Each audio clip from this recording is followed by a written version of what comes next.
नमस्कार दोस्तों, आप सभी लोग का स्वागत है अपने YouTube channel one nation one just में। आज हम लोग गंगा नदी तंत्र के बारे में पढ़ेंगे, जिसे इंग्लिश में गंगा रिवर सिस्टम के नाम से जानते हैं। वही बात की जाए गंगा नदी का उद्गम कहाँ से होता है, तो बेसिकली सभी लोग को पता होगा कि गंगोत्री से होता है। दरअसल ऐसा नहीं है, हम इसके बारे में फैक्ट जानेंगे। और यहाँ पे बात की जाए, जब गंगा नदी का उद्गम पढ़ेंगे तो इसके साथ साथ उत्तराखंड राज्य के बारे में भी कुछ पॉइंट हम लोग जान लेंगे कि उत्तराखंड उत्तर प्रदेश से कब अलग हुआ था और उसे कब अलग राज्य की दर्जा दी गई थी, ये सारे पॉइंट रहेंगे। फिर वहाँ पे उत्तराखंड में एक नेशनल पार्क है, जिम कॉर्बेट नेशनल पार्क। उसका पहले क्या नाम क्या था, जब देश आज़ाद नहीं हुआ था उससे उस टाइम पर उसका नाम क्या रखा गया था। फिर वहीं पर शंकर भगवान की एक मंदिर है केदारनाथ, और एक विष्णु भगवान की बद्रीनाथ, उनके बारे में भी जानेंगे। और वहाँ पे दो ग्लेशियर काफ़ी इंपॉर्टेंट है, एक गंगोत्री ग्लेशियर और एक यमुनोत्री ग्लेशियर। इसके बाद ये सब सारी चीज़ें जान लेंगे तो हम लोग को गंगा नदी तंत्र को समझने में ज़्यादा कठिनाई नहीं होगी। तो आइए अपना लेक्चर स्टार्ट करते हैं। जैसे कि हमने पहले ही बताया था कि उत्तराखंड जो है, यहाँ पे हम बता देते हैं, ये मान लीजिए उत्तर प्रदेश राज्य है।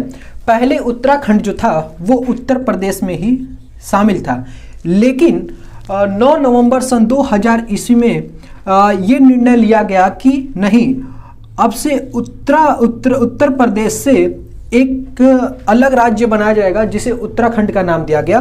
तो यहाँ पे पूछता है कि उत्तराखंड की स्थापना कब की गई, तो 9 नवंबर सन 2000 ईस्वी में उत्तर प्रदेश से अलग एक राज्य बनाया गया जिसे उत्तराखंड का नाम दिया गया। वहीं पर बात की जाए उत्तराखंड में तो टोटल 13 जिले आते हैं, बेसिकली जो इंपॉर्टेंट है 13 जिले आते हैं। और इसके साथ साथ बात की जाए तो वो उत्तराखंड को दो भागों में हम लोग बांट सकते हैं, एक कुमायूं वाला एरिया और दूसरा गढ़वाल वाला एरिया। कुमायूं वाले एरिया में बात की जाए तो एक पर्यटक स्थल है जिसे आप लोग काफ़ी उससे परिचित होंगे, फैमिलियर होंगे, नैनीताल। नैनीताल जो जिला है वो कुमायूं वाले क्षेत्र में आता है। फिर वहीं बात की जाए गढ़वाल वाले क्षेत्र में कौन सा आता है, तो उत्तराखंड की जो राजधानी देहरादून, उत्तराखंड की जो राजधानी देहरादून है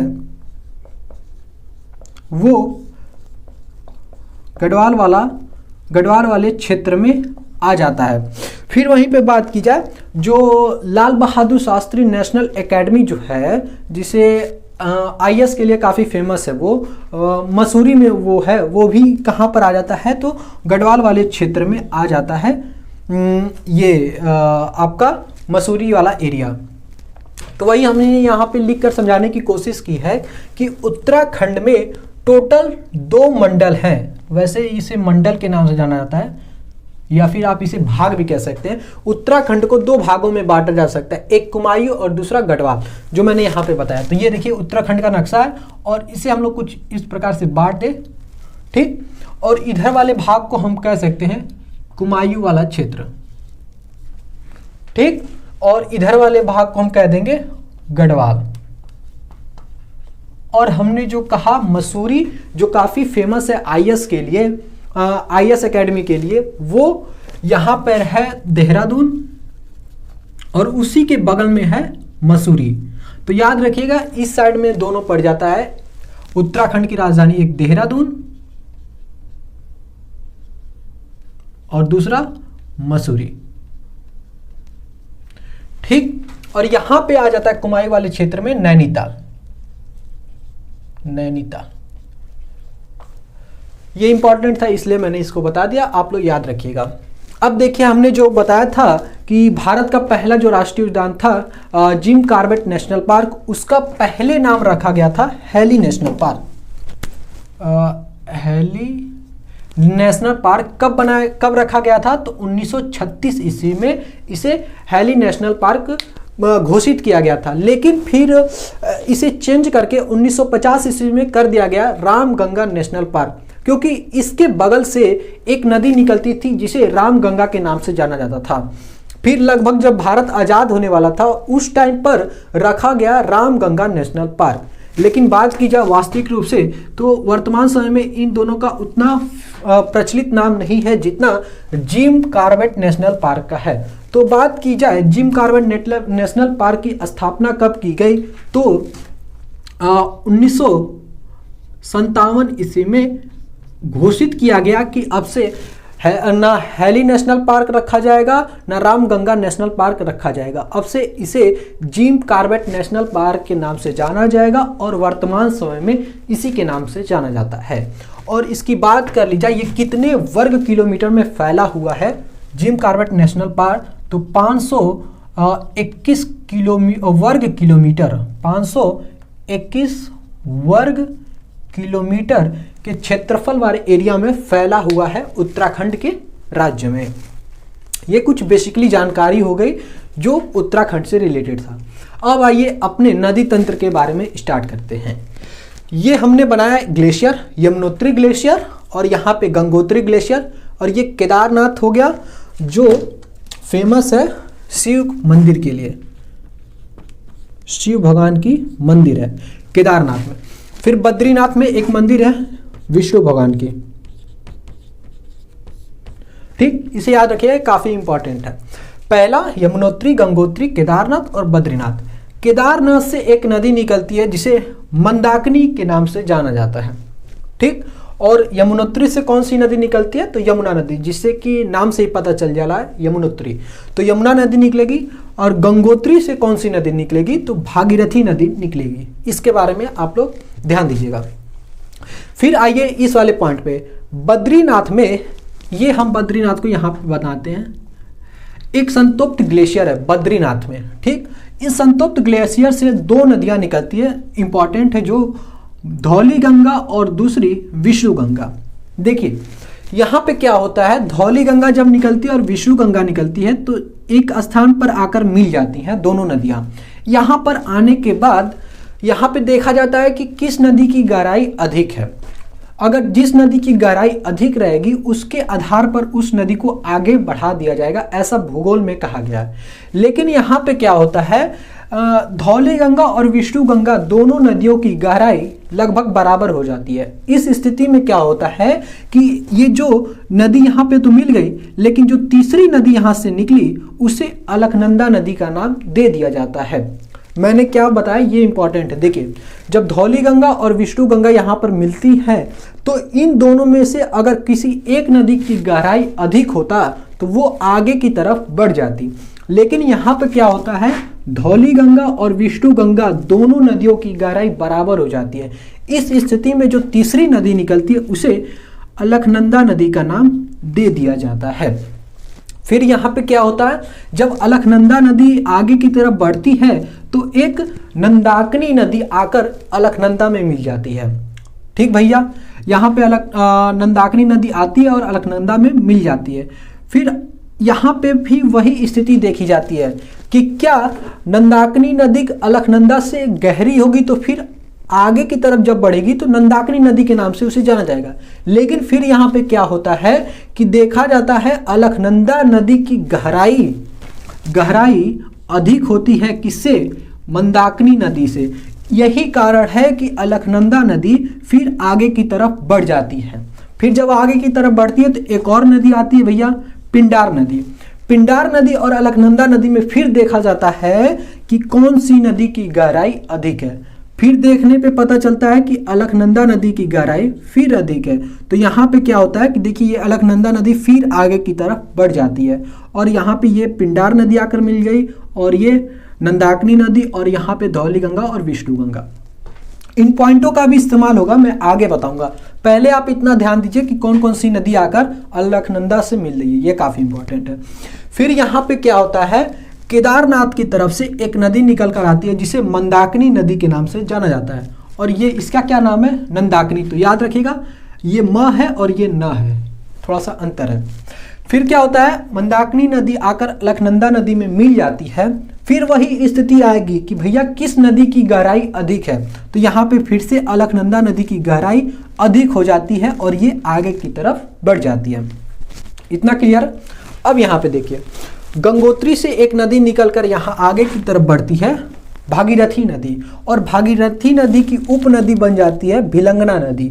यहाँ पे क्या होता है कि भागीरथी नदी की उपनदी कह लीजिए या फिर सहायक नदी कह लीजिए, दोनों एक ही है। भिलंगना नदी भागीरथी नदी की सहायक नदी बन जाती है भिलंगना नदी, यहाँ पर आकर मिल जाती है। इन दोनों इसकी गहराई और अलकनंदा नदी की गहराई लगभग बराबर हो जाती है। क्या कहा मैंने?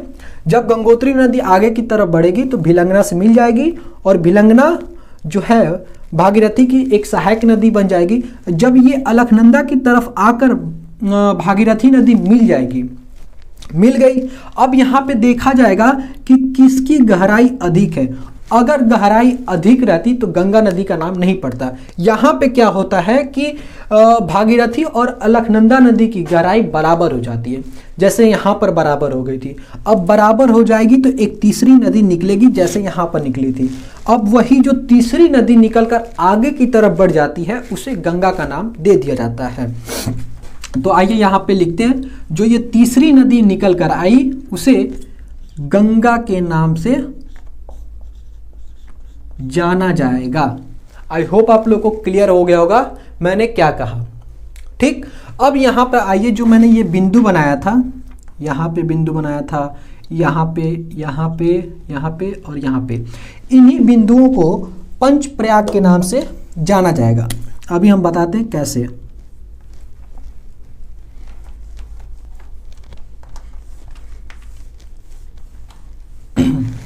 ठीक, अब आइए भैया पंचप्रयाग के बारे में जानते हैं। पंचप्रयाग नाम से ही पता चल जाता है 5 प्रयागों का समूह होगा जिसे पंचप्रयाग का नाम दिया गया।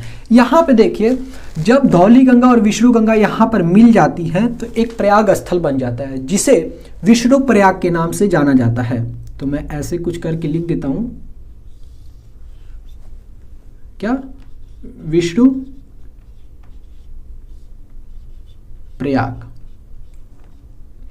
इमेज में भी आप लोग देख लेंगे उसे, ठीक है, मैं वो डाल दूंगा इमेज में उसको।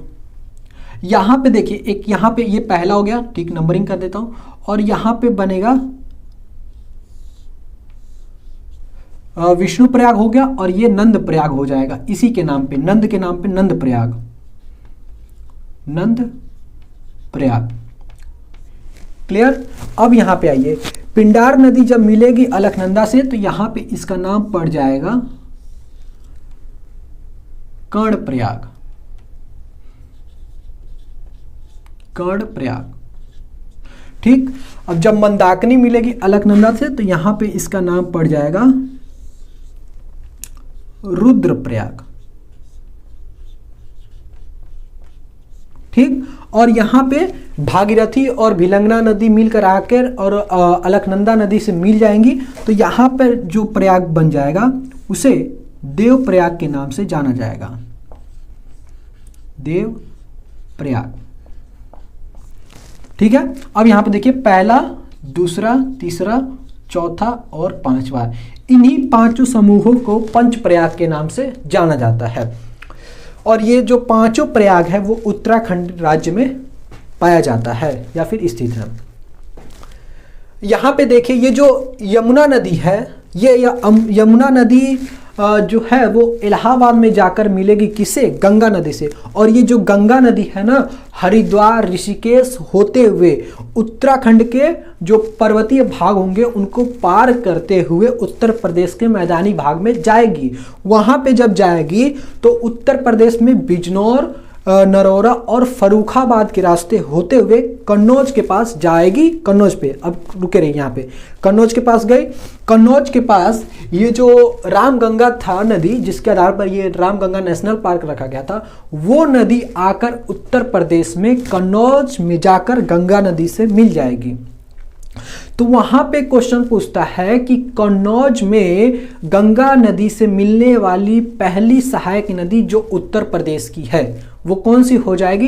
तो रामगंगा नदी, इसको याद रखिएगा। फिर वही कन्नौज के पास कानपुर में जाएगी गंगा नदी, कानपुर से होते हुए इलाहाबाद में, और इलाहाबाद में ये यमुना नदी जो है दिल्ली, गाजियाबाद, फिर मथुरा, आगरा होते हुए ये फिर चली जाएगी कहाँ, इलाहाबाद में, और इलाहाबाद में जाकर मिल जाएगी गंगा नदी से।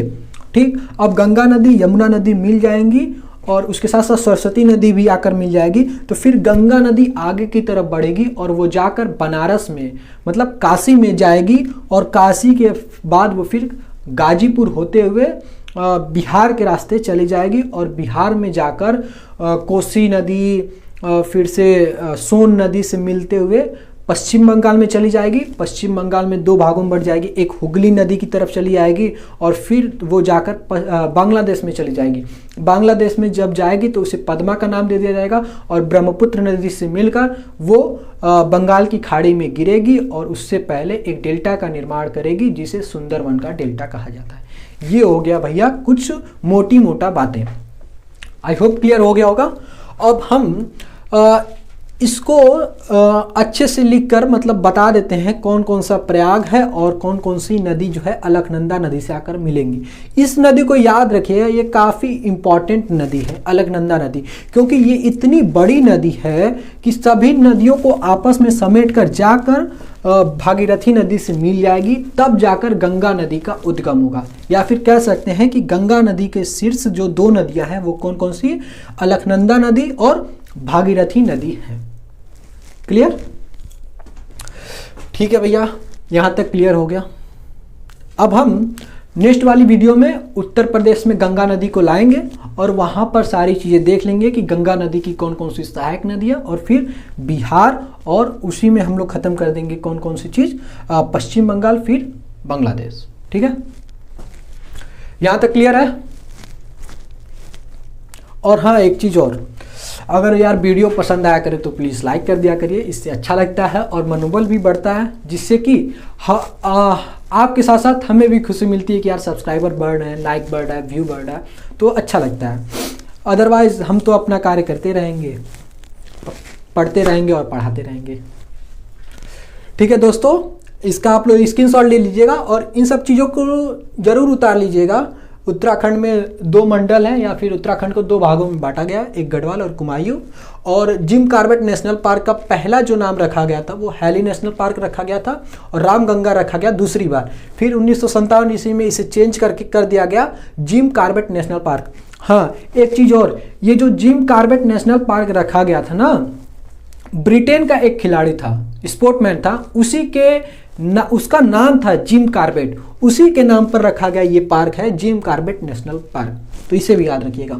फिर यहाँ पे यमुनोत्री, गंगोत्री, केदारनाथ, बद्रीनाथ, गंगोत्री से भागीरथी नदी और उसकी सहायक नदी बन जाएगी भिलंगला, फिर केदारनाथ से एक नदी निकलेगी मंदाकिनी, और ये जो बद्रीनाथ है वहाँ पे एक हिमनद कह लीजिए या फिर ग्लेशियर कह लीजिए, वो संतप्त ग्लेशियर है, उस ग्लेशियर से दो नदी निकलेगी, एक भिलंगना नदी और विष्णु गंगा, और विष्णु गंगा और धौली गंगा मिलकर अलकनंदा नदी बनाएंगी, या फिर अलकनंदा नदी का उद्गम हो जाएगा। ये अलकनंदा नदी आगे की तरफ बढ़ती रहेगी और कई सारी नदियों को अपने आपस में जोड़कर आगे बढ़ेगी, और वहाँ पर मिलकर भागीरथी से मिलकर गंगा नदी का उद्गम कर देगी। और ये गंगा नदी उत्तराखंड के बाद उत्तर प्रदेश में आएगी, और लगभग उत्तर प्रदेश में सबसे लंबा समय व्यतीत करने के बाद बिहार, पश्चिम बंगाल और बांग्लादेश में चली जाएगी।